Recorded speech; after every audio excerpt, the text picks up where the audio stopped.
Baik, pada kali ini saya akan mencoba menjelaskan mengenai DSS ya, atau Decision Support System. Nah, untuk DSS sendiri, mungkin kalian baru pertama kali mengenal apa itu DSS ya. Jadi DSS itu bukan berarti keputusan, tapi Decision Support System. Jadi Decision Support System ini pada dasarnya adalah tools untuk bisa membantu kita dalam melakukan pengambilan keputusan. Nah, tools-tools apa saja yang nantinya akan kita pelajari, maka di DSS ini akan sangat banyak sekali tools-tools yang bisa kita pelajari. Karena pada dasarnya DSS ini adalah apapun itu yang membantu kita dalam melakukan pengambilan keputusan itu masuk ke dalam DSS ya. Jadi apapun itu, mau kasarnya menghitung kancing juga itu merupakan DSS, tapi tidak ilmiah gitu ya. Tidak ilmiah kalau seperti itu melakukan pengambilan keputusan dengan cara menghitung kancing gitu. Tapi yang kita pelajari adalah bagaimana cara melakukan pengambilan keputusan dengan tools yang memang bisa dikatakan sebagai tools yang ilmiah. Nah, tools yang ilmiah itu yang seperti apa yang bisa dipertanggungjawabkan? Karena ketika kita melakukan pengambilan keputusan, apapun keputusan yang kita ambil, kita harus mempertanggungjawabkan hasil keputusan itu gitu. Contohnya kalau kita sendiri maksudnya melakukan pengambilan keputusan untuk diri kita sendiri, apapun keputusannya itu akan mengandung yang namanya risiko. Jadi hasil dari pengambilan keputusan kita itu akan mengandung risiko, sehingga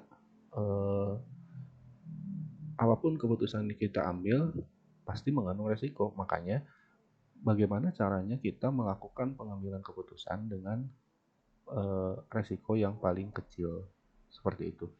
Contoh misalkan kita mengambil keputusan untuk melakukan kuliah studi lanjut, itu pasti ada resiko yang harus diambil, baik itu tenaga yang keluar capek, kemudian biaya yang harus dikeluarkan, kemudian melakukan biaya perjalanan dan lain sebagainya.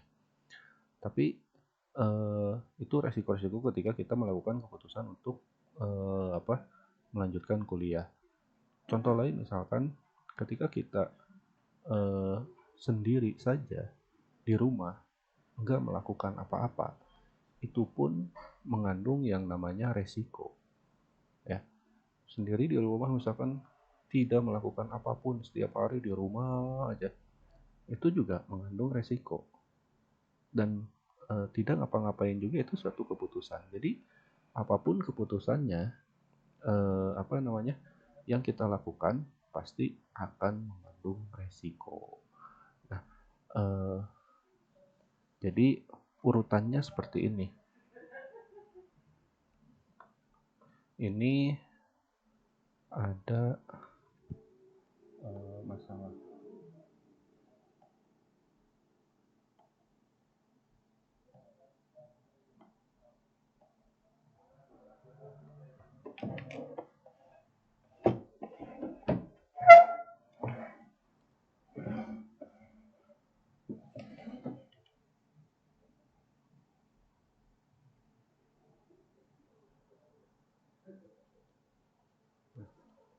Ini ada masalah. Masalah ini adanya di dunia nyata. Kemudian dari masalah itu kita lakukan model atau pembuatan model. Nah, dari model ini kemudian kita melakukan analisis. Model ini adalah tiruan dari kenyataannya. Jadi misalkan ada masalah, kemudian kita sederhanakan dengan model gitu. Kenapa harus sederhanakan dengan model? Karena ketika kita melihat masalah secara langsung yang ada di lapangan, kemudian kita langsung selesaikan di situ, itu akan mengganggu jalannya proses bisnis. Contoh misalkan di pabrik ada masalah dengan salah satu mesin, kemudian langsung dikerjakan di situ, pasti proses bisnis atau proses produksinya berhenti. Nah, agar proses bisnisnya tidak berhenti, maka kita selesaikan di atas kertas dulu. Makanya dibuat dulu model. Model ini bisa berupa ada model matematis, ada model grafis, dan ada juga model deskriptif gitu. Nah, kemudian dari model ini kita lakukan analisis.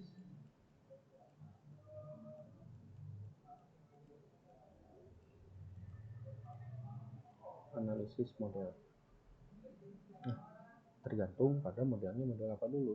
Kalau model grafik ya kita bisa baca model grafik, model matematik ya kita selesaikan dengan model matematik, dengan modelnya berupa deskriptif kita selesaikan dengan cara deskriptif juga gitu. Jadi tergantung pada masalahnya dan tergantung pada modelnya kita membuat model apa.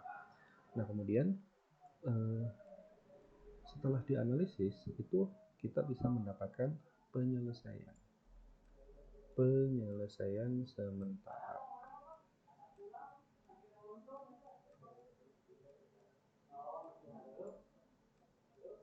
Penyelesaian sementara.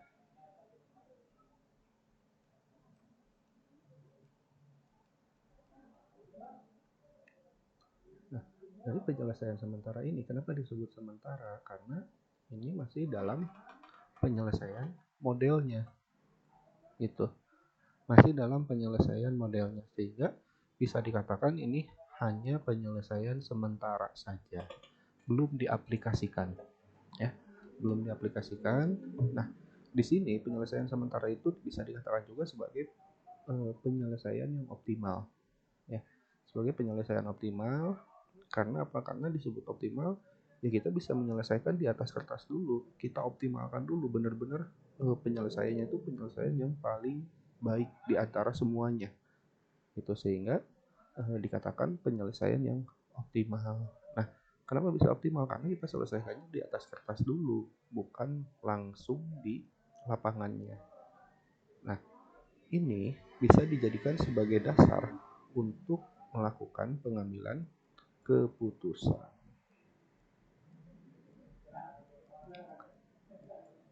Kenapa saya katakan salah satu?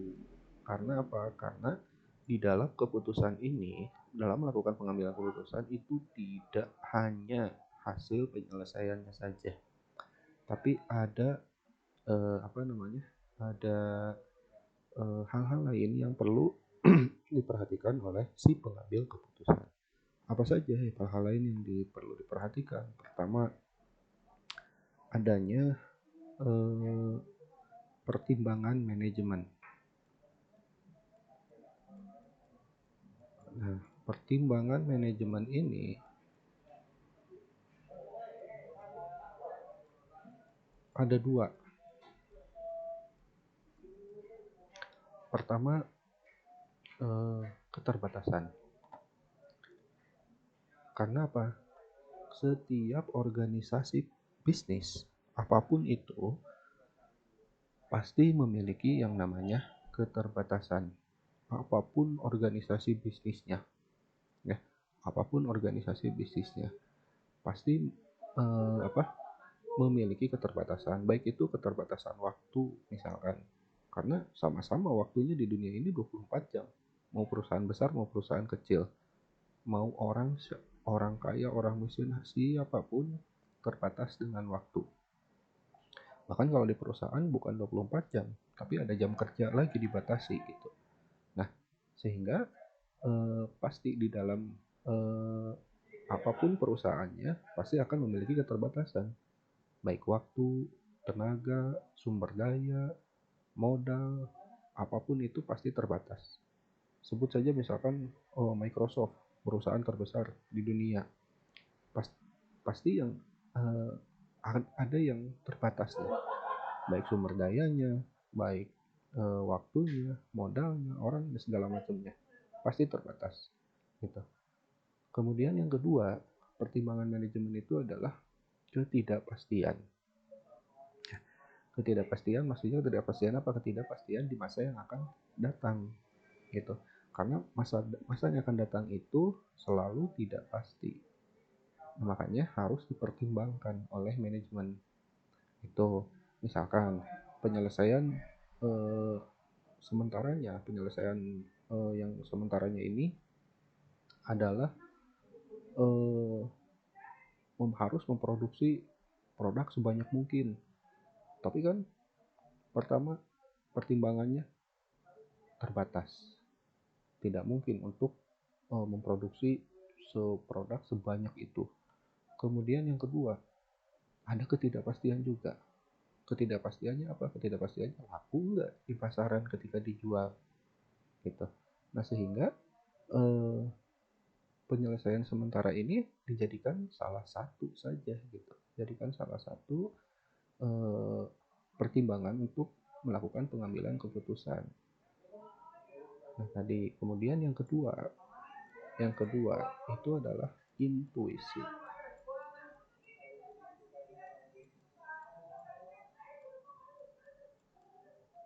Nah, intuisi ini akan terbentuk dengan sendirinya oleh si pengambil keputusan. Maksudnya terbentuk itu seperti apa? Eh, ketika saya atau misalkan ketika siapapun itu sudah bergelut di bidang yang sama bertahun-tahun, artinya berpengalaman, maka intuisinya akan bagus dalam melakukan pengambilan keputusan. Nah, sehingga pertimbangan manajemen yang tadi ketidakpastian itu akan didukung oleh intuisi. Yang intuisi ini dibentuk dari pengalaman.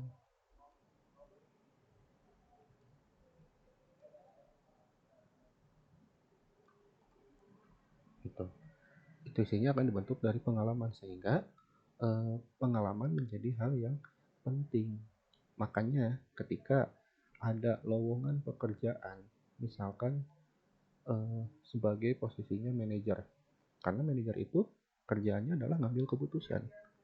Nah, ketika ada lowongan pekerjaan, maka di posisi manajer itu pasti hampir 100% dibutuhkan yang namanya pengalaman.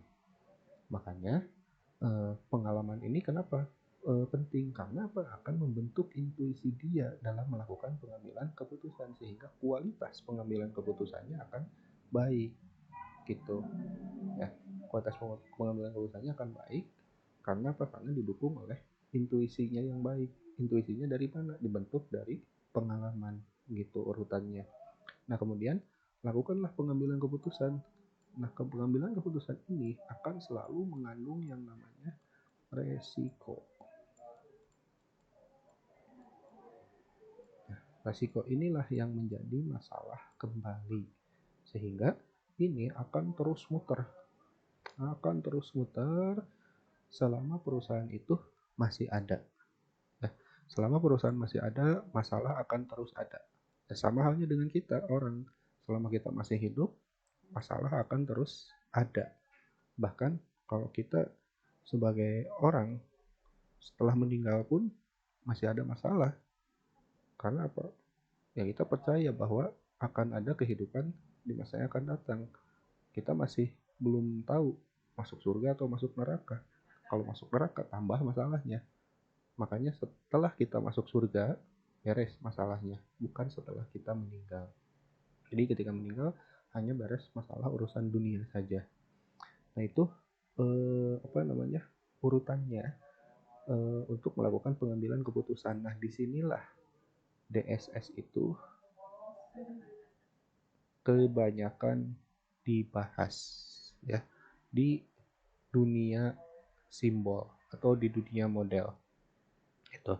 Nah kemudian DSS-nya itu sendiri itu ada dua macam.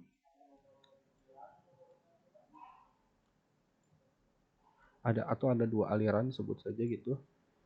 Pertama, aliran klasik.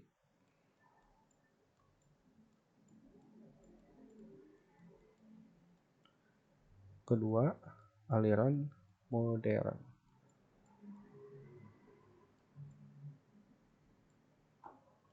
Atau kekinian boleh, modern boleh, atau kontemporer juga boleh nyebutnya. Oke, aliran klasik. Aliran klasik ini didukung dengan menggunakan statistik.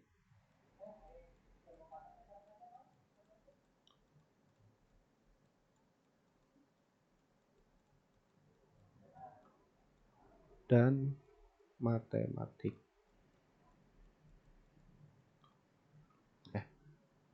Kemudian yang modern didukung oleh sistem informasi.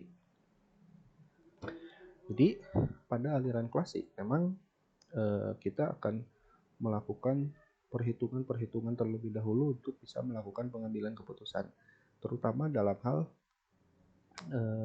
penyelesaian di dalam dunia simbolnya itu tadi, yang gambar tadi sebelumnya.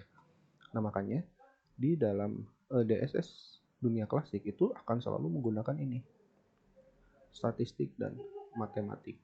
Kemudian kalau dalam eranya modern akan didukung oleh sistem informasi. Kenapa didukung dengan sistem informasi? Karena memang di era modern ini perkembangan teknologi informasi sudah sangat maju, sehingga informasi-informasi akan dengan mudah kita dapatkan gitu. Kalau ini udahlah, intinya kita didekati oleh statistik dan matematik, jadi akan terus melakukan perhitungan. Kalau di sini kita akan melakukan pengumpulan sumber-sumber informasi. Nah, kalau zaman dulu tantangannya adalah kurangnya informasi. Kalau di sini, kenapa pakai ini? Karena kurang informasi. Hah? Oke, karena perkembangan teknologi informasi sudah semakin pesat, maka sumber-sumber informasi akan mudah kita dapatkan. Dulu waktu di sini, kenapa menggunakan statistik dan matematik? Karena tantangannya adalah kurangnya informasi. Itu sehingga harus melakukan perhitungan-perhitungan. Kalau zaman sekarang di keadaan yang sudah maju, sumber informasi mudah kita dapatkan, maka kita tinggal mengelolanya. Informasinya dikelola dengan baik oleh yang namanya sistem informasi. Nah, oleh karena itu di dalam sini orang-orang beranggapan bahwa siapa yang bisa mengelola informasi lebih baik, maka dialah pemenangnya. Dan siapa yang tidak bisa mengelola informasi, dia yang akan kalah. Itu bahkan ada orang yang berpendapat bahwa adanya gap kaya dan miskin itu adalah karena adanya gap informasi. Sebagai contoh, tidak jarang kita temukan bahwa ada produk-produk yang bagus di Indonesia yang dibuat oleh UKM-UKM. Bahkan bisa saja standarnya standar internasional, terutama misalkan produk-produk kerajinan dan lain sebagainya lah. Nah kemudian mereka hanya bisa menjual di daerahnya saja, di mana gitu. Tapi ada orang yang bisa melihat peluang, ada orang yang tahu bagaimana caranya mengekspor barang, informasinya ada, terus barang yang membutuhkannya ini di mana saja dan segala macamnya, dia tampung hasil dari kerajinan itu, dia ekspor ke luar negeri. Siapa yang kayaknya? Ya dia yang memiliki informasi untuk bisa mengekspor barang itu ke luar negeri. Pengrajinnya atau UKM-nya ya gitu-gitu aja gitu. Sehingga apa? Sehingga siapa yang memiliki informasi, maka dia akan menjadikan pemenangnya gitu.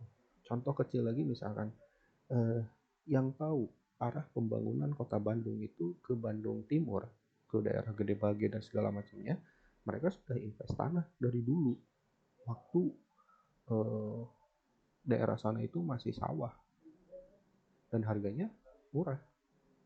Nah kemudian dia simpan aja, nggak diolah pun sawahnya nggak jadi masalah, dan sekarang udah pembangunannya udah ke arah sana, sawah-sawahnya dibeli dengan harga yang sangat tinggi gitu. Jadi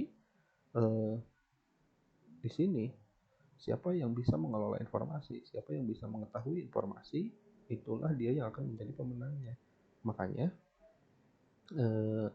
apa tadi, ketika di era klasik itu tantangannya adalah kurang informasi, sehingga penyelesaiannya dengan menggunakan pendekatan-pendekatan perhitungan, statistik, dan matematik. Kalau sekarang tantangannya kelebihan informasi. Ya, informasi yang tidak kita butuhkan aja datang sendiri ke kita. Contoh misalkan kita nggak butuh pinjaman, pinjaman SMS pinjaman dari mana mau minjam uang segala macam, itu datang sendiri gitu. Nah, kalau tidak disaring, kita akan sulit untuk melakukan pengambilan keputusan. Itu karena apa? Kualitas hasil pengambilan keputusan itu ditentukan oleh informasi yang optimal. Optimal itu pas gitu. Kurang informasi buruk, lebih terlalu berlebih informasi juga, hasil pengambilan keputusannya akan buruk juga. Nah, makanya sistem informasi ini mengelola informasi supaya pas takarannya gitu, supaya pas takarannya. Nah, jadi DSS ini nantinya akan kita bahas dua ini, klasik dengan pendekatan statistik dan matematik, modern dengan pendekatan sistem informasi. Nah, yang klasik dengan statistik ini yaitu akan kita bahas sebelum UTS. Nah, setelah UTS sampai UAS kita bahas di sini. Itu untuk materinya. Ya, mungkin itu saja penjelasan awal mengenai masalah atau pendahuluan mengenai DSS ya. Pendahuluan mengenai DSS itu saja yang bisa saya sampaikan. Mudah-mudahan bisa dipahami dengan dengan tools yang terbatas ini, karena memang tulisannya juga tidak terlalu bagus karena memang saya pakai mouse gitu ya. Oke, itu saja yang bisa saya sampaikan. Terima kasih. Assalamualaikum warahmatullahi wabarakatuh.